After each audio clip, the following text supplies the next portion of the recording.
Hi, everyone. Thank you very much for organizing this. I'm really thrilled to be here again at this beautiful time of the year. As I've said, everything is blooming. I'm really grateful for my time at the ITC. I've been here since 2015 to 18. Wonderful years, and I did a lot of work on various things. Here I will be talking about my bread and butter project on 21 centimeter cosmology.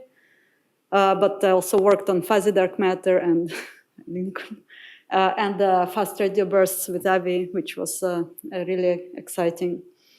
So I'll be talking about something that is really exciting for myself at the moment, is the question, can we learn anything about the very first population of stars using the faint radio emission from cosmic dawn? And our preliminary results show that yes, in principle we can. We have some weak limits, and future data should be marvelous for this to answering this question.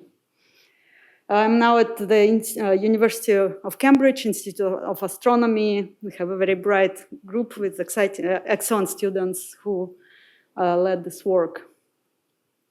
So we heard a very exciting talk about first JWST galaxies, and by now we have some very bright and massive objects out to redshift 14, which is really impressive.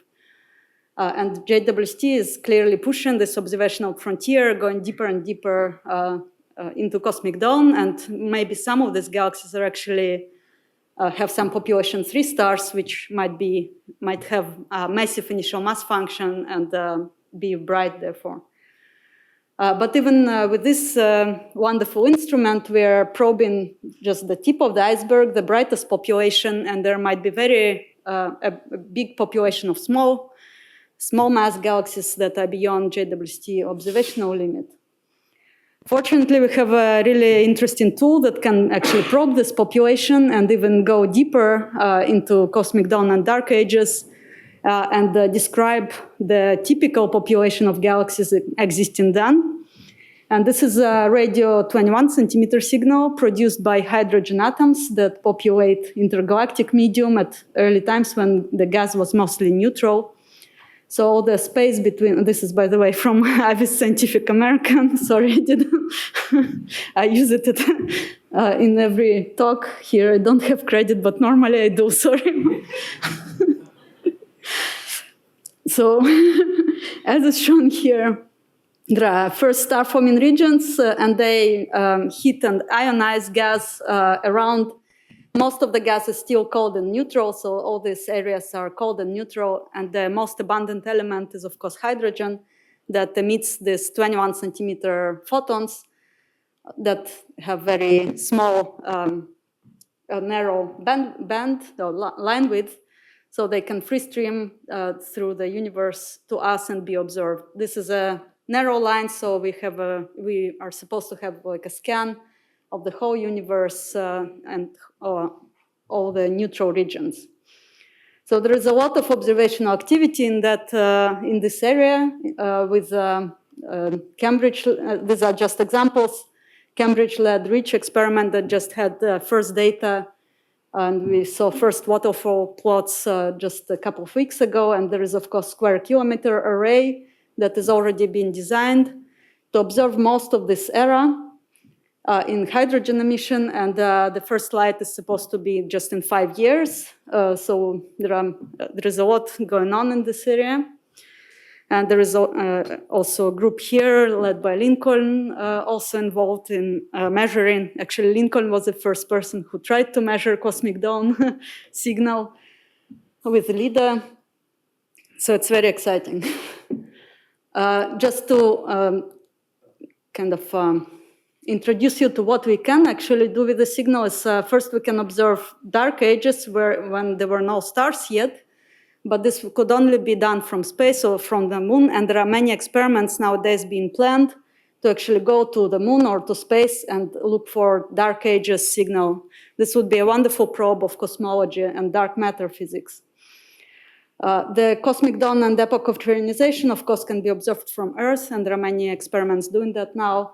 And this would be a probe of first and second, the populations of star formation, so population 3 and population 2 stars, transition between these two populations via first supernovae, formation of first X-ray binaries that affect the gas by heating, cosmic rays, formation of first galaxies, and the process of ionization, and this also sensitive to exotic processes and dark matter nature. So once we have these observations, it will be wonderful. We will scan the universe and answer all the questions related to both astrophysics and cosmology. But that's, of course, a very hard work to do. That's a summary of impact of physical processes that drive the signal. So first of all, it's, of course, how much neutral gas there is. So at early times, most of the universe is neutral, so this neutral fraction is close to 1, and then it rapidly drops during ionization when more efficient ionizing galaxies come to be. So that's the probe of EOR history. The 21 centimeter signal to the largest is the probe of actually how thermal history of the gas evolved relatively to the radio background. So if there are any sources that produce either heating photons, for example, black hole binaries or cosmic rays would heat up the gas, they would affect heating history and increase or decrease the contrast between radio background against which we observe the signal and the gas temperature. And also if there are any sources that produce radios, or for example, early radio galaxies would bump up this green curve and deepen the absorption trough that we expect to find. But the signal is sensitive to these processes only in the presence of stars. So this blue line shows the intensity of Lyman alpha radiation that couples this line to the temperature of the gas. So we do need first stars to start seeing this deep absorption feature. So that's kind of in a nutshell. I'm happy to go into details later or answer any questions after the talk. So naturally, all these processes, especially at early times, are very non-uniform. Star formation itself is very non-uniform, and first stars form in large overdense regions, which were rare at early times. So we expect strong fluctuations just in star formation distribution.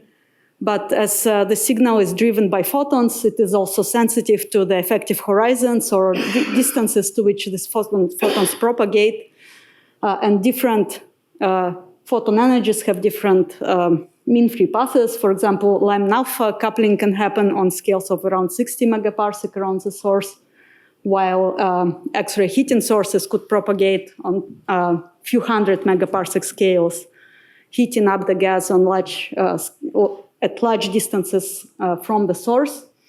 So it all contributes to a very rich pattern of fluctuations in 21 centimeter signal that we expect to probe with upcoming telescopes. This is an example of the full light cone generated using our simulations by one of my students, Jiten Dhanha, recently. And this is the largest box we ever created. So it's 1.5 co-moving gigaparsec. He tracks the evolution of the signal with time. Of course, there are many assumptions that went into here about the astrophysical and cosmological processes. But this is still a very lightweight simulation compared to what Annalisa and Volker talked about. It runs very fast, and we create naturally 10,000s of this type of simulations to do inference and compare data to simulations and put constraints on astrophysical parameters. So this is just a snapshot of existing efforts, not non-exhaustive. There are more telescopes that I could fit on this plot.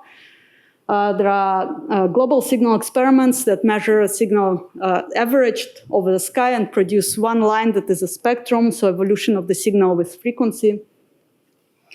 And you might have heard about the edges detection at Redshift 17. And then there is another class of experiments which have many antennas, and they're called interferometers, and try to measure fluctuations in the signal. So most of them, except for SK that is in construction, already published upper limits. And at the moment, the most constraining one is Hera, and I'll show you some results, what we can learn about first stars and high redshift astrophysics using this Hera data. Many of these telescopes actually started looking at EOR, but then moved to higher redshift regimes. So, for example, LIDA, Hera, LOFAR, and with NANUFAR are actually able to probe cosmic dawn redshifts. So their upper limits are pretty weak, but that's therefore that started looking at the redshifts of cosmic dawn and first star formation. So I'm sure most of you might have seen this result. So it is a first ever detection of 21 centimeter signal from the epoch of first star formation. It hasn't been confirmed yet, but it also hasn't been completely refuted. So in my view, it's still a mystery, and some part of it might be a reality. We can discuss that. But if it's true, it's a signal of first star formation at redshift 17. And if it's true, it is kind of outlier out of the most commonly explored astrophysical scenarios. So it has been disputed, but only to 95.3%. So I don't know, it depends to which community I'm talking about. If it's particle physicists, they think it's inconclusive, but for astronomers, it's a pretty strong evidence. So I'm just trying to stay open-minded about it. But the simple antenna, Saras-3, was actually, the data was taken around Bangalore, which is one of the biggest cities in India. But during COVID, it was so radio quiet that they could go and measure this very clean spectrum, which had relatively small residuals, so 213 millikelvin. And they were able to reject edges. Actually, they went there recently and tried to take more data, but after COVID, people came back with their picnics, and it's now a very radio noisy zone. So the team really needs to go back to Himalaya or remote islands to take as clean data as they were able to do around Bangalore during COVID. So that's why we need to go to the moon and space, because people are too noisy. Okay, so back to the main question that we try to answer now, and it's a really recent effort that we are doing it in Cambridge, is to measure initial mass function of the very first star, so kind of assess what can we do with actually 21 centimeter signal is detected over the wide range of redshifts as SK and Hera are trying to do. And at the moment, this is kind of, for me, state of the art in the field. These are the simulations that try to map initial mass function of population 3 stars. And they kind of diverge over the very broad area of masses. So from subsolar stellar masses to around 1,000 solar masses. It can all be realized in nature, and of course the simulations are limited by the resolution and feedback processes and so on. But that's what we have now. And actually, if we just consider gravitationally supported stars, they can be even more massive than 1,000 solar masses. So it would be interesting to go and probe what the population 3 masses are actually. So we started small. We started with just considering the impact of Lambda alpha radiation by first stars on 21 centimeter signal, so ignoring everything else, the X-rays, cosmic rays, supernovae, even reionization. So we shut that off and only introduced the impact of population 3 through their Lambda alpha coupling, heating of gas by Lambda alpha photons, and Wolf-Southern field effect. And my student, Thomas Gacy-Jones, used zero metallicity evolution tracks from MISA, from our collaborators, and then applied a stellar atmosphere model using Tlusty to actually calculate spectra of these stars for every stellar mass.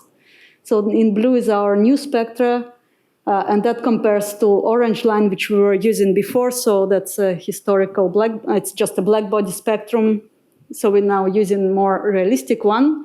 So that's given as stellar mass, and then we can convolve it with initial mass function for a variety of cases and explore how the spectra actually look like, and they all vary depending on what initial mass function we use. So for example, for very top-heavy case, stars live short, just a few million years. As you can see on the y-axis, that's typical, that's just time from the onset of this population. And we see relatively frequency-independent spectra, while if you go for more lighter populations similar to Salpeter, we have a more variety with frequency and much longer-lived stars. And so, of course, there's SEDs in Lyman band, and thus impact on 21 centimeter will be sensitive in this case to initial mass function. So this is how it would look like. So on the left is the global signal, so sky-averaged ones, such as might be observed by edges or Saras. And on the right is the power spectrum for a population that has single mass and as a function of this mass. So we see that if stars are relatively light, we have a good sensitivity to the stellar mass, both in global signal and power spectrum. While if stars become very massive, so if all stars were 500 solar masses, or if all stars were 200 solar masses, we wouldn't be able to distinguish that because just they are too similar in the eyes of the Lyman band emission. But I remind you that here we only took into account the Lyman band effects, and it's not the whole history because depending on the initial mass function, different populations of X-ray binaries and black hole binaries would be produced in different numbers and masses, and they would have different outcomes for the IgM heating and enhance the signatures of IMF in the signal. So that was our next question to explore. So we added a model for transition between population 2 and population 3 stars, varying the delay between the formation of these populations. And then we added X-rays that are sensitive to either to the population. So for population 2, we are using this SED published by Fragos et al. In 2013. He was also at the ITC. And for population 3, we actually developed our own code using population synthesis simulation and calculating spectra. This work was led by my postdoc, Nina Sertorio. And she calculated, depending on the initial mass function of population 3 stars, what the outcome for X-ray luminosity would be per population. And this outcome also varies depending on the IMF. So, for example, the yellow one is the one dominated by small mass stars, while the high is the high mass binaries, and red is the fiducial that is in between. Okay, so now we have consistently Lyman band effects and X-ray heating that depend on initial mass function. We can put that all together into the 21 centimeter code and see how the signature of initial mass function comes out.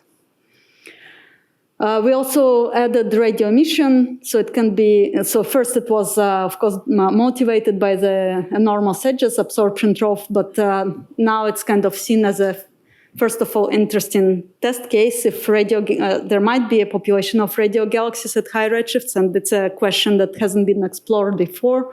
What are the signatures of these radio galaxies, and can we detect them or not? So we generically add radio emission to our models now and try to constrain this radio emission from data. What it would do, it would kind of rise this green line up and deepen the absorption, and it would also enhance power spectra. So power spectra would be enhanced in a patchy way. So this on the left-hand side is when we have uniform radio background, such as CMB. And on the right-hand side is when we enhance radio production in each galaxy. So we have more clustering and more small-scale fluctuations. And that impacts the overall signal that we expect to observe. And because it bumps up the signal, it also becomes easier to observe naturally and easier to rule out with existing data. So at the moment, we are using these type of models for constraints. So that's preliminary results that we have at the moment. And here Thomas studied these 6 IMFs. So the purple one is the one dominated by small stars. Yellow one is the most top-heavy, massive stars. And there is everything in between. On the bottom right, we have all the X-ray spectra calculated for this population. And on the bottom, we have the global signal and power spectra. So surprisingly, we see a very strong signature of this initial mass function, both in global signal and in power spectra. And here we only varied this parameter, right? So what is the initial mass function? We have consistent X-ray intensity, so X-ray luminosity per population that comes out of this spectra that Nina has calculated. So the intensity was fixed to each IMF. And so the question is if, of course, it's not just population 3, there are many other uncertainties at high redshifts. For example, we don't know what population 2 is doing. What are the other feedback processes that might affect formation of stars in small dark matter halos, for example, if the dark matter was warm or not, and the other uncertainties. So each line would be kind of fuzzy, puffed up by these uncertainties, and the question is, can we still learn about IMF if we take these astrophysical uncertainties into account? And so that's what we did. We took 2 kind of next generation experiments, SK for interferometers and REACH for global signal. So we had the confirmation bias because REACH is Cambridge-led. And varied all possible astrophysical parameters here to see if we still can tease out the initial mass function. And for this log flat input IMF, it turns out that, yes, if we have a precise enough global signal experiment, even with a generic 25 millikelvin uncertainty, which is actually lower than EDGES has, higher than EDGES has, so EDGES could do already this potentially. And with 3,000 hours with SK, we would be able to actually determine the initial mass function or typical mass of these first stars, even given the uncertainties. And here we took into account the noises and sensitivity of the instrument, of course, to our best knowledge. So that's the prospect with future experiments, but what can we do today with the existing upper limits? And there are some upper limits from Hera, for example, at redshifts 8 and 10. They put constraints on how bright the power spectrum can be. Saras, I showed you before, has constraints on the global signal in a very broad redshift range. So we wanted to know what kind of limits we get from the existing experiments. We ran the simulation around 10,000 times. It's now normal practice to train neural networks, to create emulators in the astrophysical parameter space to kind of patch these models and run Bayesian inference to constrain the astrophysical parameters of the model. So we used several experiments, so global power spectrum, Hera data, Saras 3 data, and we also used upper limits or Chandra limits on the unresolved X-ray background to put upper limit constraint on X-ray intensity of sources. So we can use this unresolved background as upper limit on how bright first populations can be. And also there is radio observation of radio background, which we can also put as an upper limit. So first of all, we did the first ever synergistic study of these 21 centimeter models and upper and constraints. And we showed that each constraint actually contributes. At the moment, they all constrain these astrophysical models in a unique way. At the moment, the strongest limits come from Hera. And this is in terms of the priors versus posteriors in the functional space of global and power spectra of 21 centimeter signals. we again see that all experiments contribute to shrink this priors to posteriors. So just I'll take 1 minute to finish the idea.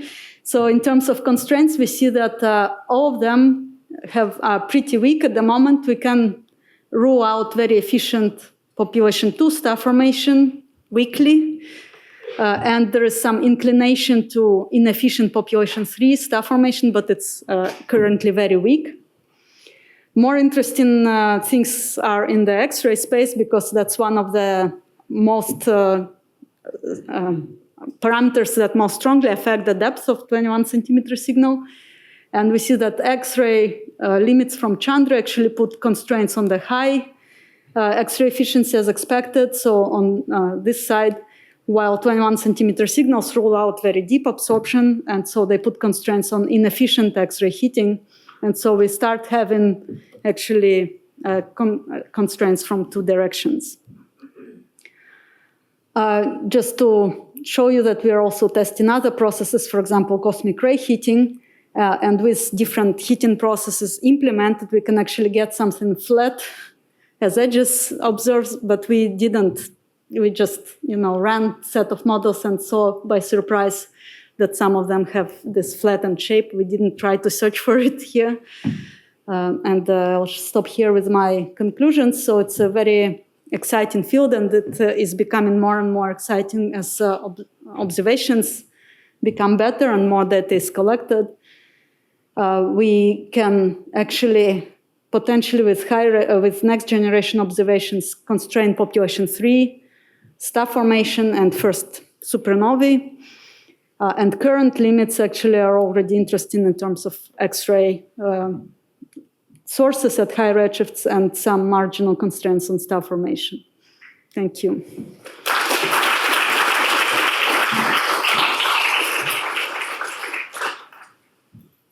Okay, we have time for 1 or 2 quick questions. Anastasia, so edges versus stars free. So what is the prospect for sorting that out? So there are other experiments. I mentioned REACH, which is now taking data, and its aim was actually to resolve this puzzle. So it has been optimized in the bandwidth that would answer that question. And hopefully, well, it's taking data. They are looking at the data now. I don't know if it will be possible to clean it enough or not yet. So we'll see in a few months or a year if REACH can say anything. There are other telescopes such as MIST, led by Raul Monsalve, and several more that are trying to answer this question as well. Interferometers will be taking data in this regime. So LOFAR has already been taking data in the high redshift window. They have special program called ACE, targeting cosmic dawn. And if edges is true, they will be seeing this in power spectra. And of course, well, Hera also has now high redshift regime. They think, I'm not sure, I think they have started taking data there. Jonathan, do you know if Hera is observing already with their? I think so. So that a lot is going on. Hopefully on a time scale of a year or a few, we will know. Thank you.